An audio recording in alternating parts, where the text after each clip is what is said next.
The Middle East war is having a major impact on the global shipping industry. The price of fuel used to power container ships and other large vessels has almost doubled. And if you add it to everything else, well, the Port of Los Angeles says supply chains serving the US are stable, but as fuel prices rise, it's likely to be passed along. The Port of Los Angeles is the largest in America. Gene Seroka is with me. Gene, it's always, you and I, we need to talk when it's not a crisis.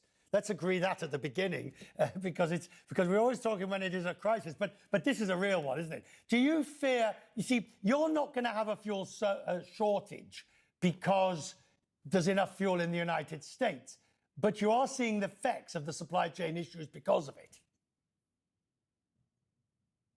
Good evening, Richard, and you're right.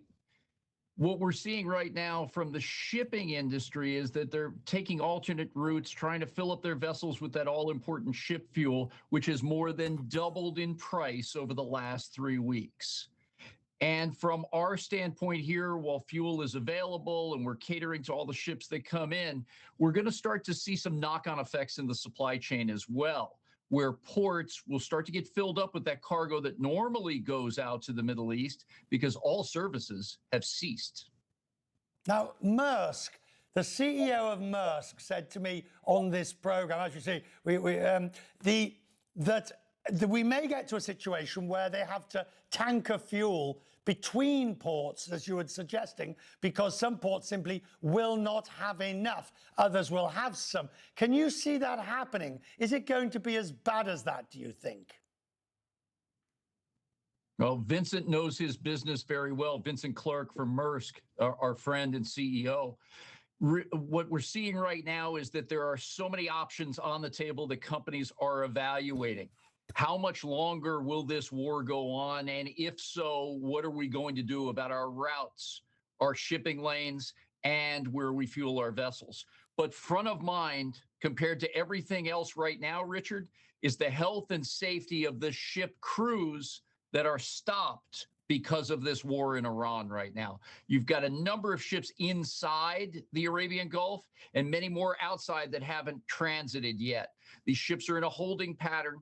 Food, medicine, and the safety of those crews are what the companies are focused on today. We had the IMO on the show earlier this week. Let me ask you, the Jones Act, there's a sort of suspending of the Jones Act. It's one of those it's almost a trivial pursuit question about what the Jones Act is, but it's still on the books. Do you believe suspending it temporarily will make much of a difference for West Coast or East Coast travel? No, I don't, Richard. The Jones Act is U.S. impelled trade on American flag vessels with American crews that can go between states, trying to simply move fuel around where we're in good shape right now and allow foreign flagged tankers and company ships to come in to alleviate this pressure point on price, I think is a stretch at this juncture. So as you look at the situation in supply chains, what worries you the most? Bearing in mind the complexity, and to a large extent, of course, obviously Pacific facing, what now is your biggest concern? Well, my concern is for our troops on the ground, the people in our supply chain that are stuck on these ships in and around the Middle East.